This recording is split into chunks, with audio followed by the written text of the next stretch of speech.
Hello and welcome to Guild Wars 2 Daily. So today I've got 3 questions, right? One of them's a bit of a cop-out question, not going to lie to you guys. The footage in the background comes from Guild Wars Insider. And yeah, 2 of the questions were questions that I cut out of yesterday's episode and the day before that because they were getting a little bit longer.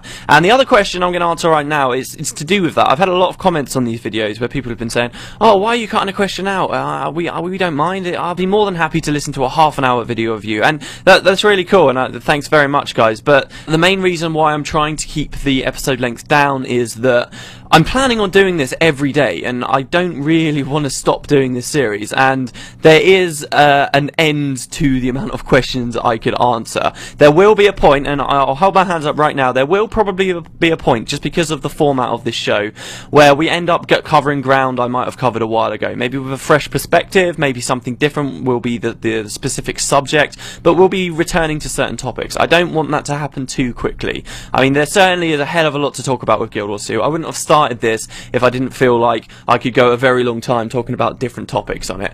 But there will be a point where there are less questions to talk about, and I'll feel like, oh, we've kind of mentioned this before, is it worth going back? So I'd rather, if I've already got a nice 10-minute episode out, not put out too many questions at once. This is also the reason why I talk a lot about my own personal opinion instead of just coming out with fact after fact after fact after fact, because I would run out very, very quickly.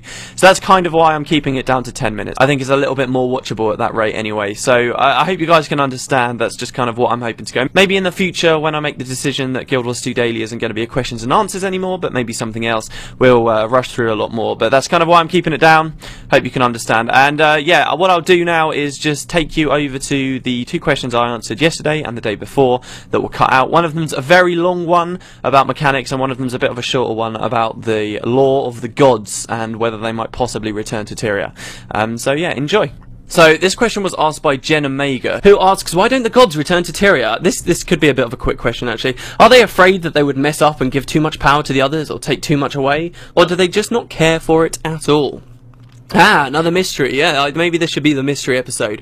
This is, the questions about the gods are really some of the best questions that you can look at. When you get really deep into Guild Wars lore, I tend to find that the most exciting things are mostly about the human pantheon, their gods, what's going on with them, because they were very much involved in Guild Wars 1's time. Then something quite significant happened in Nightfall, where they essentially tell the mortals, the humans that are living on Tyria, that they're going to take a step back, and that it's the mortals' job to take the world into their own hands, which is quite funny considering as soon as the gods do step back, the humans start to lose a lot of their dominion over the land, and then you come to Guild Wars 2's time and they're kind of on their last legs and they're taking the place of the ancient elven race that you usually see in most fantasy games. But that's kind of the story that the gods have left. They're not entirely gone. It does seem like humans have got some ability to channel with the gods. For example, human characters have got access to racial abilities that will be named after certain gods. So for example, you can summon Balthazar's hounds, which are these dogs that come around with you. It's under scrutiny whether these hounds are actually being channeled directly from Balthazar, as if the god is still interacting with the humans in some way, or that it's just the humans have invented some magic and named it after their gods for respect, shall we say. We don't know just yet which of those scenarios it is, so it could very well be that the gods are pretty much done and dusted with the planet. The last thing we heard about the gods doing with the planet was Balthazar himself opening up this portal in Lion's Arch, as I mentioned before in one of these episodes. But since then, no, there's really not been that much. The question is, in Guild Wars 2, will we see the gods come back, as you're saying? And I'm not sure they will. Not because it wouldn't work as a storyline. I think it would be a fantastic storyline if at some point the gods did come back and there was this whole story that they left because they were corrupt, or they had some big war or something that they had to fight and now they need the humans fight. So again, there's all kinds of storylines that ArenaNet could come up with as a reason why the gods would come back. But I'm not convinced that that plot will come forward, just because Guild Wars 2 isn't about the humans anymore. Guild Wars 1 was. That was all you could play. It was all about the humans. It was all about the humans' gods. Guild Wars 2, there's lots of different races, and who's to say that ArenaNet are going to make a storyline so centric on the humans when the other races have got, maybe not as interesting because there's not been as much built up with them, but the other races have all got their own kinds of things, like the Norn with their spirits of the wild, or the Asura's beliefs in the eternal alchemy, where there are all these different belief systems and things going on. I can't imagine ArenaNet focusing so much on the humans. I mean, there will be a place, obviously, in a storyline like that. Say they release an expansion based all around that story. There would be a place for the other races, but it wouldn't feel so personal if you were playing as a Char trying to save another person's world hand in hand with the human gods. It just doesn't add up. So they might come back, but if they do, I'm scared it would only be as part of a side quest, in which case I really don't think that it would do enough justice to the story ArenaNet have kind of set up there. So if you ask me, I would actually rather they didn't come back. Not at least until Guild Wars becomes such a huge franchise they can have loads of spin-off games in different worlds and stuff, in which case maybe we can look at the gods more there. But for Guild Wars 2, it's definitely not written out of the story. They might come back. It's a big mystery. There's nothing been said why they would come back so far, and they haven't really made it entirely clear why the gods have left. We've just heard that the gods kind of view the humans as their children, and being the parents in this relationship, there's always a time where you have to step aside and let your children walk on their own, and that's what the gods are trying to do with the humans right now. Although the humans aren't walking on their own very well. I mean, we can see that much. So the last question was asked by the Lone Plant, who said, this question is about endgame and reaching max level. The way I see it now, a character will have everything they can possibly do between levels 1 to 79. This includes all forms of PvP, PvE and character progression. The problem is that once you've reached level 80, the entire aspect of character progression goes away, and the only real progression you get is aesthetic, through gear. Beyond that, it's just more skills and abilities. The only real way I see ArenaNet handling something like this is if they give max-leveled characters exclusive content, which would contradict their philosophy so far about exclusive content. What should ArenaNet do about this? Because I won't feel special being level 80 running a dungeon if everyone else gets to do what I do when I worked for my position in the game. In short, what's special about being level 80? Well, it certainly does look like there probably will be some dungeons that are level 80 required, and of course to finish the actual main storyline, those are level 80 zones. So there is a point to getting to level 80 in that you'll be able to play in the more difficult areas. There are end game sections like Ore, where the game ends, that's all level 80 areas, so being level 80 gives you access to this stuff. There's been a lot of talk lately about how the side kicking up has been removed. Some people have been saying that they didn't like it, and some people have been saying they have. And honestly, I'm in a camp where I like that the side kicking up's been removed. I really do, because if you could just side kick up to anywhere you want, then it removes so much importance from actually leveling up. A big part of RPGs is having some progression, something to work towards. And I feel like if we could just side kick up wherever the hell we wanted to go, then that just undermines the whole point of it. Yes, when you were side kicked up, you wouldn't be at maximum power, and you might not get the full benefit of traits and things like this. But the whole point of the side kicking up system is so that you can play at some viable level in all areas of the content, in which case it wouldn't matter if you're missing out on a few traits or anything. They wouldn't be important to you. Yes, they might make things slightly easier, but at the end of the day it would be balanced. The whole idea of side kicking up is that it would be balanced, that you could complete that content anyway, so there really wouldn't be much point. I do feel like the side kicking up thing wasn't going to work very well for the world versus world, which it does still work in. Yes, I can see that. That makes perfect sense, because you do want to be able to compete on some form against other level 80 people. But for the PvE world, I've got to be honest, I'm happy that it's gone. So this is something special about being level 80, I suppose. This is the reason why we're going to keep playing the game. We want to continue playing through our personal story. We get engrossed in the world, we get engrossed in whatever storyline we've made. We've made certain decisions, we want to see how they pan out as we play through.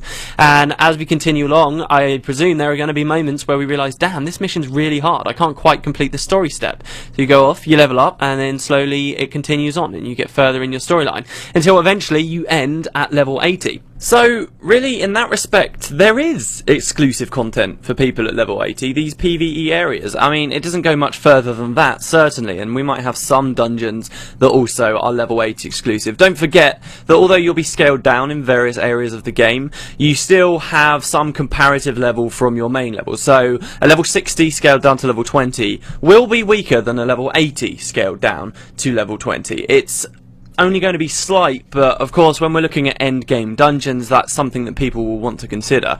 If you're going back to the Ascalon Catacombs as a level 80, then that's a position you hold over other people who aren't quite at max level yet, and you will probably be able to help out in the dungeon more than other people. Whether that's really going to be so significant that people are going to start choosing level 80s over level 20s, say, for certain dungeons, I'm not sure. I would hope it's not that significant, honestly, because I'd like grouping to remain easy in the game and free, and I'd rather people not be blamed that they're doing badly in a dungeon because they haven't sunk enough hours into the game. That was never something that ArenaNet ever really believed in, but that is a perk of being level 80. Full-fledged features, no, there's not like a special type of PvP that becomes available at level 80, certainly not. So we do come to the question of, once you are level 80, what are you going to keep doing to play the game? I mean, this is a big question. End game in Guild Wars 2, what's it going to be like? Where they're going for purely cosmetic rewards rather than statistical things. I know you're not exactly asking, hey, I want statistical bonuses, why would I want to keep playing if I'm not getting them? But I think it's a pretty good segue into that topic anyway. I mean, this is the big question on a lot of people's minds. Will we want to keep playing?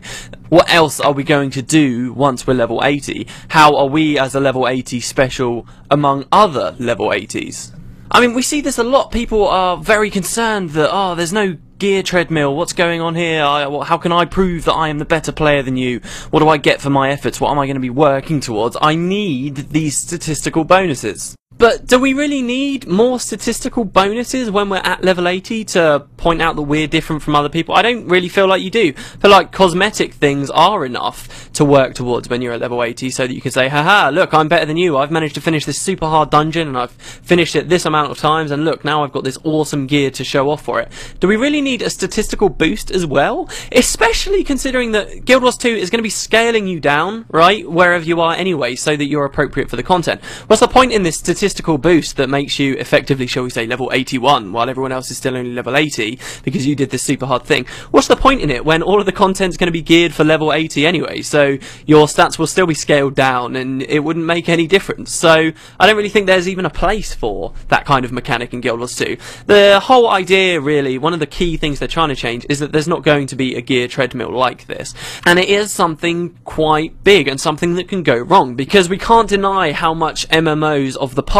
have relied on players continuing to play simply because they want that +1. The statistical bonus might be insignificant, but a lot of MMOs, the only reason you're still playing is because you're trapped into this mentality where you want to keep getting a little bit more stats, a little bit more stats. And can purely cosmetic rewards fill that role? Well, that's the question, isn't it, really? I see quite often, even in Guild Wars 1, which had the same philosophy, it was pretty much cosmetic stuff. I see all the time when you explain to people in that game, oh, there's some really good armor, it costs 100,000 gold, and they'll say, oh wow, really? What does that get you? And you say, oh, you just look cooler. And there is disappointment there, that people do get a little bit disappointed by that. They like the idea of getting more stats, and the question is, will people really continue to be motivated to play if there is not that prospect there? Guild Wars 1, I suppose, is quite a good case study for that, and I don't think originally when ArenaNet were releasing Guild Wars 1, they thought that players would play that much. I mean, their whole original business model was that there wasn't going to be much of a PvE end game, that people would move to PvP or they would wait for the next standalone campaign to come out. The game didn't have a subscription fee, so really they were happy if you stopped playing. If we're perfectly honest, they were happy because you weren't using up their server resources and you would probably come back and buy their next standalone thing. So this part of their philosophy, even though the Guild Wars 2 is a very, very different game, but this remains the same. I mean, are ArenaNet expecting to retain a large PvE community, or do they not care because they understand that these people aren't paying a subscription fee anyway and they don't mind if they've left? I would say that they do still care, because Guild Wars 2 is going to be a lot more reliant on microtransactions, which of course people will only be buying if they're still motivated to play.